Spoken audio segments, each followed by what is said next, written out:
Well, good morning, ladies and gentlemen. Welcome back along to another episode of The Young Farmer. My name is Andy. As always, it's been some time. I hope you're doing very, very well. And we're just going to bring a little bit of an update for you before we get into something really quite special and quite impressive today, which is being afforded to me by a local dealer who I used to do a little bit of dealing with, and now they're coming back to, I think they're coming back to try and win me over a little bit. But what it does mean is that there's some great opportunities for me to try some toys, really. So it fell in line really with a good contract of mine. But before we go any further, look at that. Isn't that just looking brilliant? There's a few crops around here that we are a little bit behind on. We're gonna have a quick look at this alfalfa being one of them here. We're gonna have to try and get the mowers back out of the shed and get this all built up, but it's looking stunning. It really is coming into flower very late on in the year. Here we are in end of September nearly, so it's surprised it's still there, but it's an absolute beauty. We're gonna have to see what the estate want to do about that, because I'm not too sure myself, but we'll see. As you can see, we've got the sprayer on the back here of the Class Action. This is on the back of my 830. We're not going to be using this today though. We are just bringing this to the farm in case Plan A gets interrupted by weather.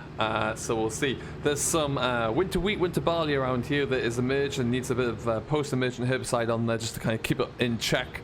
And then we might get onto that today. But it's actually just a couple of fields over there. There's some more alfalfa in there as well. That's looking brilliant. So we do have around about 150 acres. We need to spray soon, but it's not going to be today anyway. But as you can see, there's a bit of water lying around the place there. What we're actually going to do is jump into the 870 that I brought over here last night. Let's just take this into the yard this way around, I think. And then we'll see how we go on. There's still a couple of bits of equipment here that are yet to be picked up, but for the most part, everything else is gone. Around that corner. And we will just park this. Oh, that fertilizer spin is gone as well. That's good news. Park us here. So, what we're going to be jumping into here, if I just heard like gate, there we go, is, like I say, the mighty 870. And we're going to go, we've got the triaxle boring on the back here, and we've got a little bit of work that we need to go and get cracking with. So, that is exactly what we're going to do. So, we're back out for a drive. There we go. Alright, and onwards we go.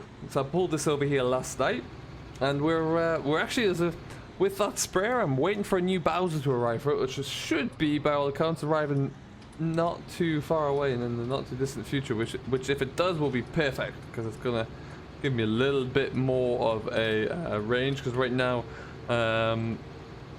liquid capacity in terms of liquid fertilizer capacity is a bit of an issue. I'm gonna pull it backwards and forwards, but we'll see about that one. Should be good. The rest of the team at the moment are working away over in the bay. They've got plenty of work to get cracking along with over there. But yeah, as you can see, there's another good looking crop there of alfalfa. That must be in the region of about 26, 27 acres between the two fields. So we'll have to that's probably going to see seek a very good price actually if we try and put that into fodder. There's some good, I'd say good, it's relatively good looking crops lying around the place as well for grass as well. Many people, it started the year looking like there wasn't going to be a lot of grass because the drought was so bad, but then we had a wet end of the summer, as many of you know, so it kind of the grass growth really shot up. So some people have done alright in the end, but we'll have to wait and see there. But yeah, there's plenty of other work. All of the winter drilling was done and it's coming through very well. For what is probably once in a long time remembering actually, with some of the winters we've had recently, I actually got all the crops in the ground, in the right fields and completed fields with the right intended crops all at one go. So that was really impressive. Even that all the estate work around here was able to get done properly. So that's really, really good. But today, being the fact that it is the end of September, and being the fact that it is not very warm outside and a little bit damp, we're going harvesting, can you believe? We are going out in the combine. We've got a field of soybeans that we're going to have a look into. See if we can get cracking along with it. This is a contract that I picked up, a neighbouring farm to the estate. So it seemed like a good opportunity to kind of branch out a little bit. So I've taken it. But my combine is very firmly tucked up in the shed at home. That's not going to come out anytime soon. So we need another option there, and this option is something that came around really purely by chance, and it's a chance that I am absolutely 100% gonna take, and I need to go this way, I do believe now. Came around when I was talking to a dealer recently. I used to have a combine from that dealer, so any long-term viewers will know who I am referring to. And they offered me the chance, and I said, well, absolutely, if we can do it, let's do it. And it's over there. It's a stealth combine, of which there are no two ways about it, and I'm going to park this about here for now, I think. Now, this trailer is fairly big. This was going to keep us going for a while there, but by no means is it going to be the be-all and end-all. I'm going to have to get some carting done myself here, but we'll see how we get on today. But let's have a quick walk over. This is soya beans, like I mentioned there. So this is actually a break crop that this farm is using now. I believe this is a variety called Elida, which is, if memory serves, I think this is a Ukrainian variety of soybean. Now the reason that we're using soybeans is a lot of farmers would use likes of linseed, which is a tough crop to get growing, or oilseed rape as your break crop in between your barley and your wheat. What that does is break up any weed patterns, fungicides, or fungi patterns in the soil there. Brings in a different variety to stop any resistance, really. So now linseed has been a popular one for a while. Like I say, it's a difficult crop to get a good yield off of, and it is also a very harsh crop on a combine, very rough. And then oilseed rape, because of the issues with neonicotinoids on oilseed rape dressing there to prevent things like cabbage stem flea beetle.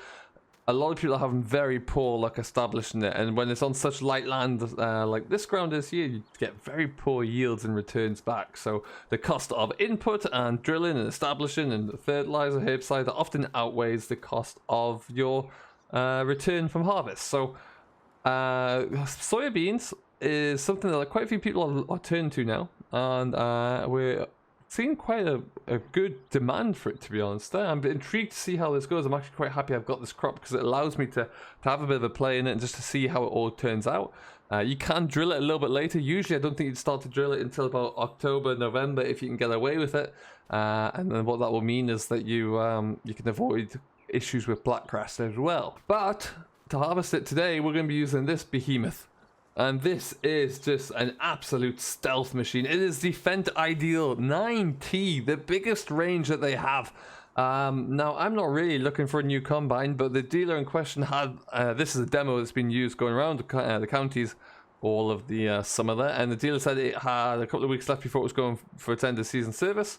And was looking to kind of get it out and about there. And I said I'd happily take it. So here we are. And it's just... I'm just going to jump back up in there. I mean, just look at the size of it. It's like if Batman was a contractor, really. It's incredible. And I'm very much looking forward to having to go in this. I really like the old Fendt that we had there. Of course, that was on a short-term lease up in Scotland, so we did get rid of that. It was something significantly smaller, it must be said. But let's jump in. Let's jump in anyway here. A lot of the controls here are roughly similar to what I know. They're a little bit different in places, but I do have the keys for it anyway, so we're just going to give it... Start up there. That sounds pretty good as it's just ticking over. Okay. I think we've got in the region of about a 12-meter cut in the front here, which is absolutely huge.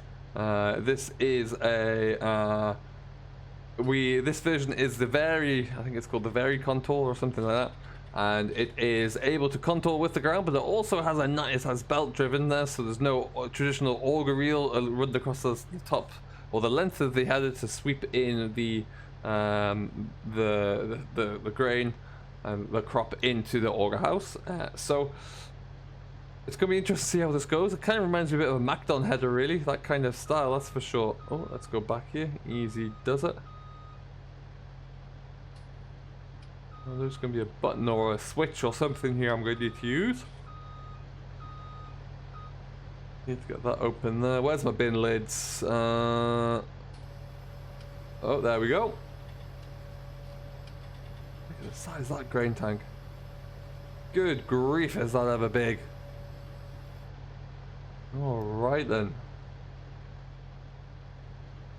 Have a look at as we get out of here. I mean, wow, just look at the size of that thing. So yeah, we're going to give this a bit of a play with really today, see how it goes. I've got I have an app on my phone I use to make sure I have things like fan settings and sieve settings right. For those of you who don't know, inside the body of the combine there, that is how the mechanism actually separates the grain from the chaff of any crop there. And for different crops, depending upon the type of chaff it has, the density of the crop there, you can speed up the fan settings so that it will separate the grain from the chaff a little bit better. But you don't want to go too high in case you end up just throwing it all out the back there, which is obviously not ideal. Ideal. I'm funny. Anyway, let's pull this up. We're going to change the height up a little bit. And we're just going to get cracking with this field, really. So, let's see if we can get this all going. Oh, Lord, there it is. Now, I actually don't know the cost of one of these things. I'll have to inquire, but I can't imagine you're going to get too much change from about... Ooh, I don't know, 500,000. I would imagine that it's going to be up that range, surely. Now there are several new combines out there and about these days, which are significantly bigger. Well, bigger in terms of the price tag for sure. I know that the John Deere 9X is out and about there. That is an expensive beast, coming in about £800,000, I think. It's a lot of money. Let's get that turned down then until we figure out how thick this crop is. The answer to that question is quite. Yeah, if I maybe speed up a little bit more. But what I am liking so far is this how well this header's working. A really nice smooth feed in. It's flying along that belt there. It's actually still coming in quite dry as well. This was measured yesterday. It was at about 19%. And I think since then it's actually gone down a shade because it hasn't rained. It wasn't too damp last night. So it is going into the dryer anyway. Customer just wants it done today, which is exactly what we're going to do. So we will see how it's looking. Let's see how it's coming in behind as well. Oh, it's going through there. It looks like it's quite a clean sample coming through, that's for sure. But yeah, I've had a lot of people warn me off drilling my own linseed. That I was looking at a bit of a break crop there, and people do say it's pretty rigorous. Linseed is for sure. So, and I was always not so sure about it. Soya beans, I think the main challenge for us, at least as British farmers, will always be the climate that we're expected to try and harvest this with in the kind of end of or middle of autumn, really. So it's going to be tricky. But what I would say is right now it seems to be coming through pretty well. I just need to have a play with all these buttons and settings on here, make sure it's all going well. I know the dealer is going to be popping by at some point to see how I'm going and see if I need any kind of help with anything, make sure we get it to work even better. But, you know, I think it's going alright. Not too badly at all. According to my, oh, get out the trees. According to my little gauge, I am currently at about 14% full, so seems to be yielding pretty well. We'll have to wait until we get the tractor trailer calibrated over the weighbridge. I do have a gauge coming through here telling me roughly what I'm bringing in terms of a yield per acre, but you never really know if that's been properly calibrated until you do it yourself. So you have to kind of take it with a grain of salt there. But yeah, so far it's very, very impressive. And what we'll probably look to do is, I'm not sure if I can get all the way around and back, so I might just get to the end here and then turn around, but we'll wait and see how we go on that front. Certainly it's all about just getting bigger and better and faster with your equipment these days. More capacity is king as always, so you really want to be able to kind of clear as many acres or hectares as you can per hour there. Yeah, I can really see how a combine of this size or bigger would be able to start to repay you for sure. That being said, you probably want easily a lot more, like 3-4 times the acreage that I have before this becomes a possibility. I know there is, I think it's a 70 ideal, which would be a little bit more my range, I'm sure.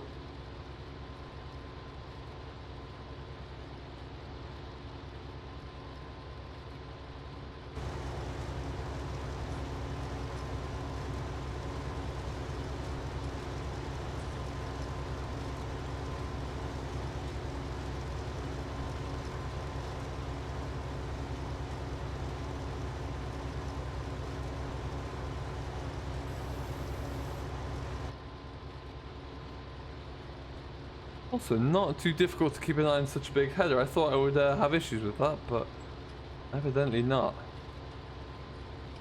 Now, I do believe these particular soybeans were min-tilled in there, which is something I'm very interested in as well, because it's it allows you to get a break crop, but also very little input there really as well. Like, you could really reduce the amount of drilling you have to do there, which could be quite impressive and quite necessary, I think, really in these times. So reduce the wear on any implements, less fuel burned, and better for the soil structure there as well. So certainly is going to be something that I will look to keep an eye on. A lot of people I know have had a really terrible start to their oilseed rape for this year. Some people have had an alright start. It is a very, very hit and miss crop.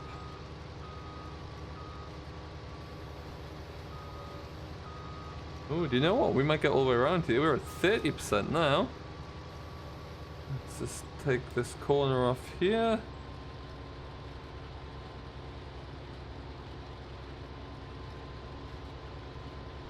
Okay. So how are you doing anyway? I hope everyone is fantastic. Do let me know down below what you're getting up to. It's been a while. We've been working away on various different things there, keeping the guys busy. Like I say, they're all back over in the bay. They're working hard today. Although if this field's going to be as big as I think it might be, I might have to get someone on a tractor trailer just to kind of help out here. It's difficult to know just how much is in that grain tank, which is rising quickly, I must say. There we go. But yeah, it is flying along. Looks like someone's left all the hay in that field there. That's a bit of a waste. You'd ideally want to see them clear that and keep it under cover somewhere before the rains come down, but they'll be like soggy sponges now. But yeah, elsewhere for us, we've been keeping busy. Like I say, all the drilling's done. We've got done a lot of like contracts for various different people. A lot of winter work, like landscaping work, that kind of thing. I am toying with the idea and looking into the idea even of trying to find another shed for the yard, because we're just running out of space at the moment again. So that's another intriguing question I need to figure out an answer to.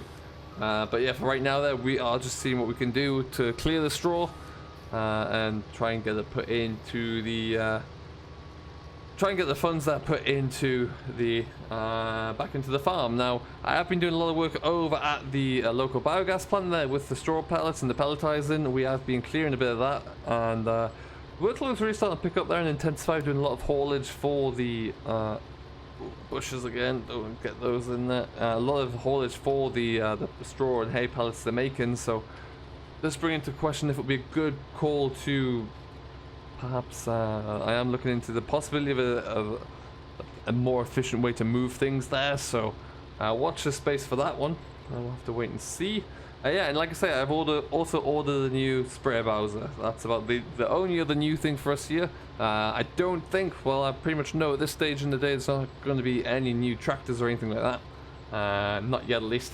Not this year, and we'll see how it's looking. Combine wise, we're looking good. Drills, we're looking good. So yeah, we're kind of getting ourselves set up there for a win, so we'll have to watch this space. I do have a little bit of game plot drilling to do soon, actually. I'm not sure if it's going to be this year. I think it'll have to be next spring, actually, but the way the customer was talking about it, they want it in now, so I'm just not too sure about that one, but we'll have to wait and see. And elsewhere though, everything else is looking very, very good. But we're going to continue with this. I'm going to try and get a little bit of drone footage as we rumble along this side here, and hopefully we can make it back over to the tractor. And we'll empty this out and give our review as we get started here with this monster Ideal combine.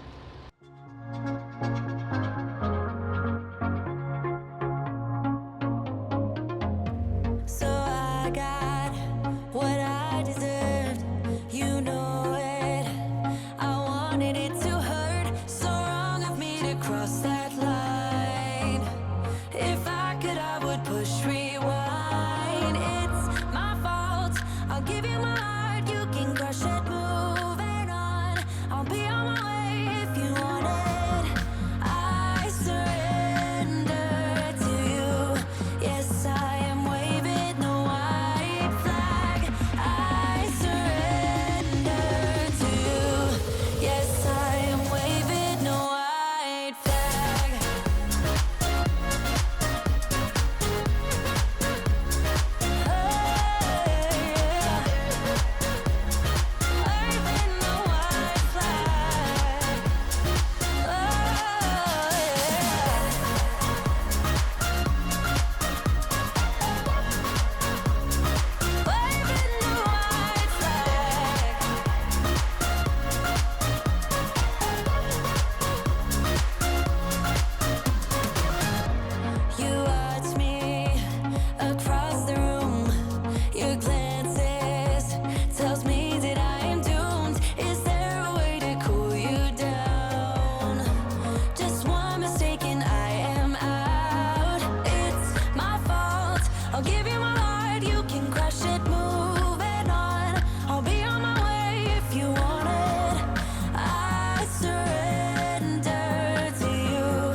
Okay then, ladies and gentlemen, that was just a short little video there just to see how we're getting on, and very, very well. In fact, you know what we're going to do?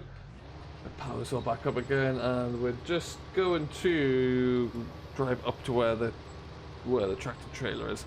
One full headland and a little bit. You can see we're getting pretty full there, but we've a little bit left to go. I keep missing bits. I've got the GPS on here, and I cursed myself by saying how easy it was to drive because I do keep missing chunks. So I had to catch a few of those bits there, but never mind. But yeah, really starting to push it up now that I'm kind of through past the. I'm through the first headland. I'm really starting to push it up a little bit. And loving where that auger is. You can really see everything you need to see there when you're filling that up, which is great. Speaking of which, we're just going to stop that about there.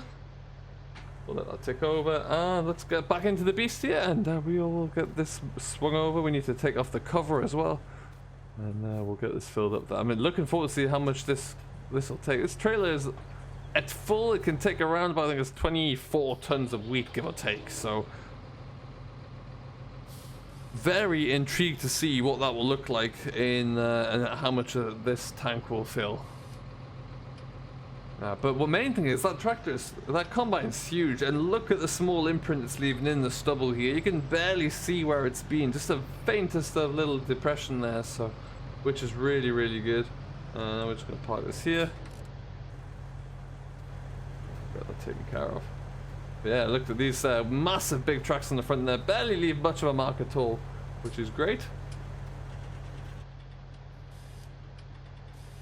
Yeah, we're just going to take this back nice and slowly there. I'm trying to get myself all lined up and get familiar with where the edge is here. It's always tricky on the first time out in a new combine. I'm going to prang the header off the side of the trailer.